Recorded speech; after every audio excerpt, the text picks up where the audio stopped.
All right, we'll continue our media availability here at Talladega Superspeedway. We're now joined by Jimmie Johnson, driver of the number 48 Lowe's Chevrolet.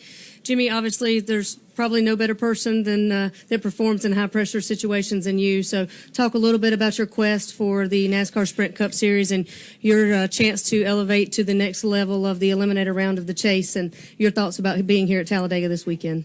Yeah, excited to go racing. You know, our plate program's been really strong. Our cars have been fast. We won a few plate races last year, and I certainly need to do that this year to keep my championship hopes alive.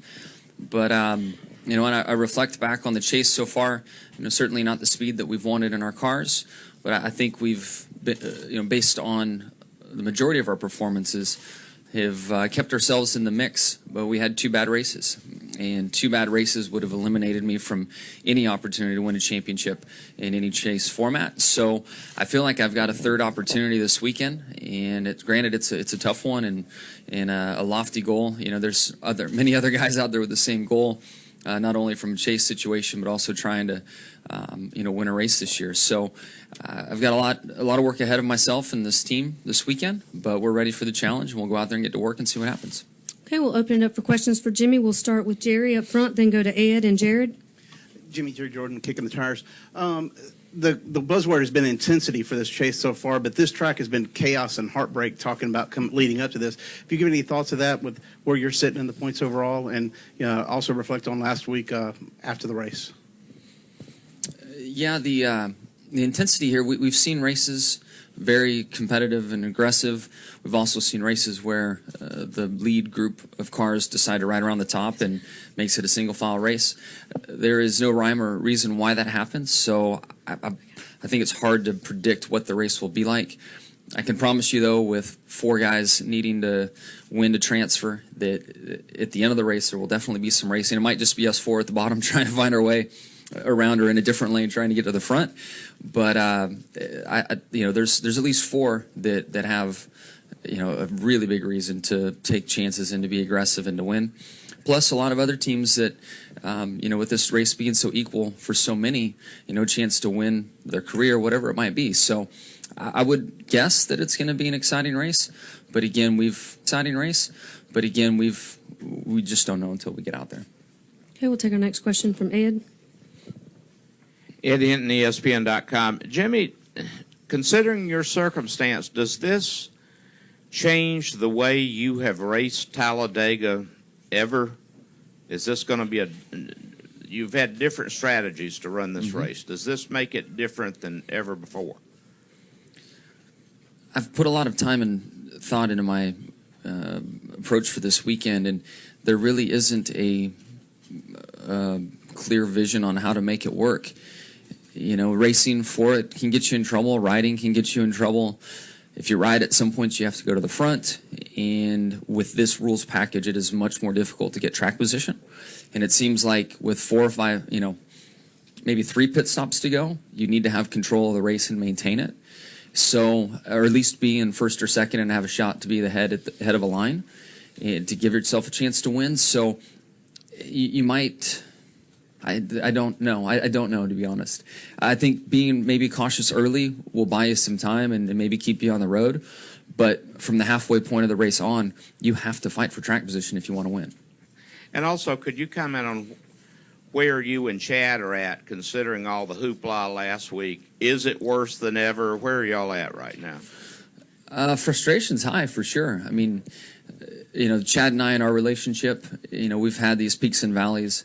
We've had times where there's been plenty of frustration on the radio, but who we are and what we are as a team and the way, you know, our relationship works and us moving forward, things are still as they've always been. I mean, it isn't fun, and I'm sure everyone hears plenty of colorful things from drivers and crew chiefs during the course of a race. Last weekend there was plenty of color on our channel, so it just comes with the territory, and you know, we're not happy with where we're at, and I don't know why we would be. So it's unfortunate that sometimes those things are aired on the radio, and you know, innocent bystanders here, or children, or others out there, but it's just part of it. So depending on how this weekend goes, we'll know what the rest of the year looks like for us. You know, if we don't win, It's going to be in our best interest to look at 2015 and what we need to do on all fronts for the 15 season, including the new rules package. So our vision would shift at that point and try to get a head start on the field and start next year where we need to be. Okay, we'll go Jared, Tom, Bob. Yeah, Jared Turner, FoxSports.com. Jimmie, you and Dale Jr. have always worked together so well here, particularly late in the race. But on Sunday, you're essentially going for the same thing because you both need to win to advance. How does that change your strategy of working with Dale?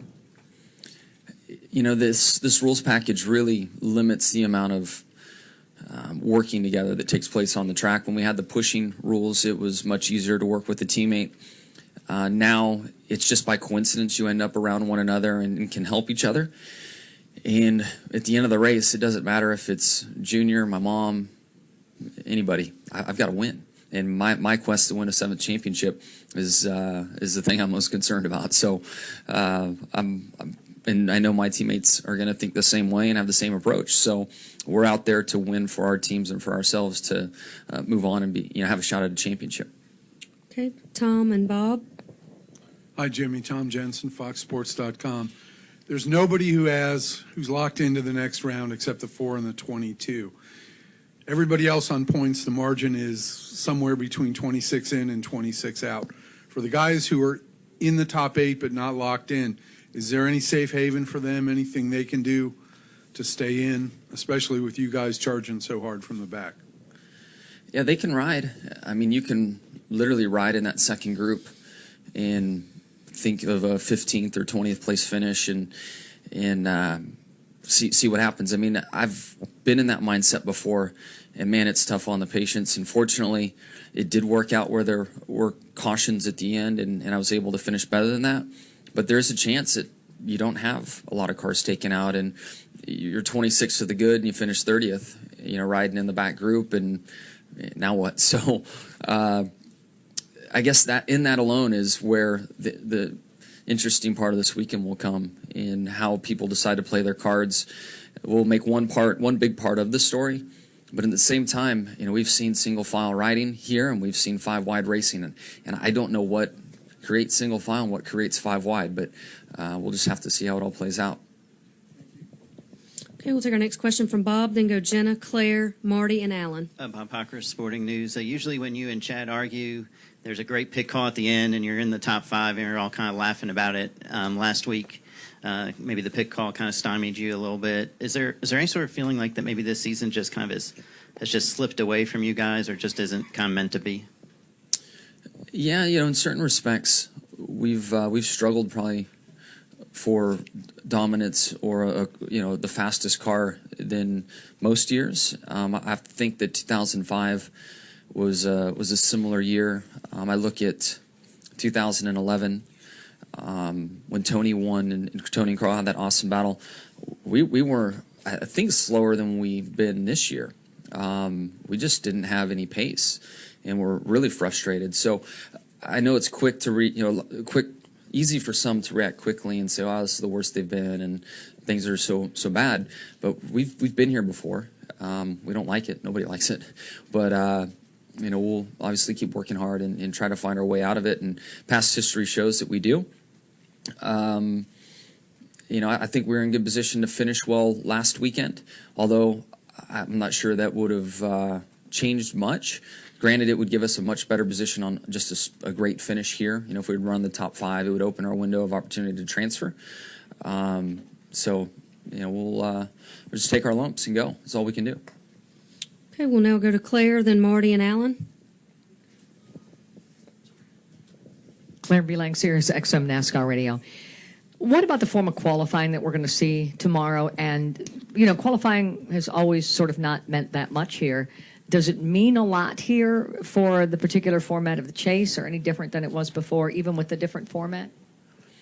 It's still a plate race, so I don't find that your qualifying position dictates how your race is going to go. You can qualify in the back and still win. It's not like a traditional track where the lap matters and the setup matters and all of those things. The qualifying is going to be based on the group you're in and if you catch somebody in front of you. So there's going to be much more luck and circumstances that create your qualifying effort. With the short format of the two groups going out, it'll put an emphasis on everybody going instead of playing the games that we've been playing. The only thing that's a little tricky is the fact that the fastest 24 cars go. You might have a group. You might get 20 cars from one grouping. You can have all 24 from one grouping. I guess I don't know if the math works out for that, but what I'm getting at is, how that dynamic works on the track. It make a little bit more sense if they took 12 from each grouping, but we'll just have to see how this first round plays out. Okay, we'll take our next question from Marty, then go to Alan. Hold on, Marty. We'll get a mic to you.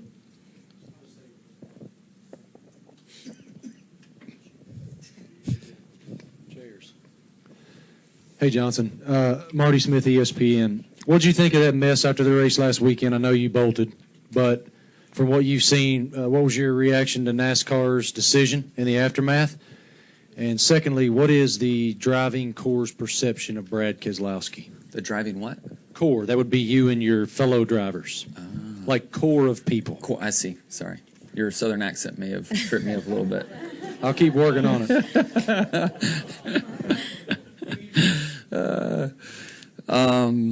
Yeah, after the race I still need to go back through and look at it all. I disconnected on Sunday and was off to test in Phoenix. When I got to Phoenix, I caught up with the other drivers and talked to Matt and everyone. And I hate that I missed so much excitement following the race. And there's also some scary moments from the sounds of it. So, I think importance needs to really shift towards safety in the garage area, safety on pit road.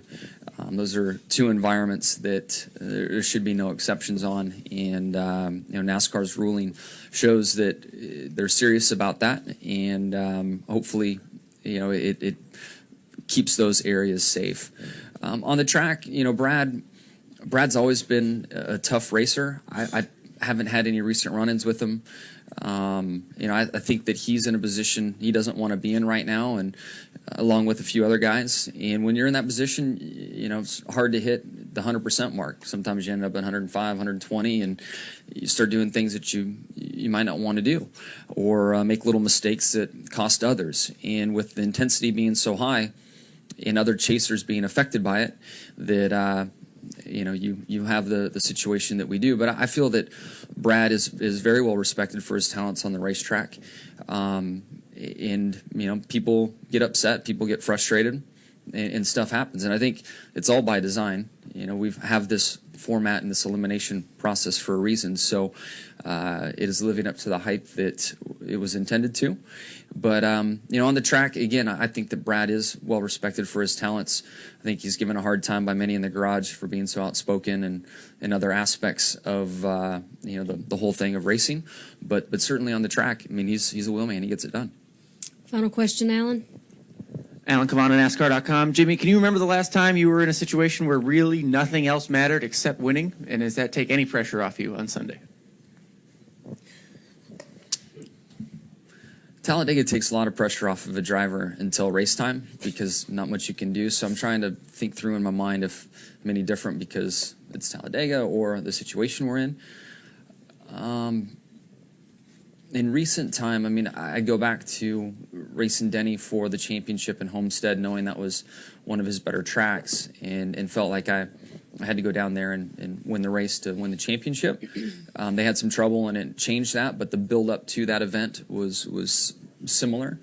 But I think the majority right now of my head and the relaxed week and my calmness right now is just due to it being Talladega, and my job's really not important until Sunday. And then I'm sure the pressure will kick in. Jimmie, thank you for your time this Cool. morning, and good luck this weekend. Thank you.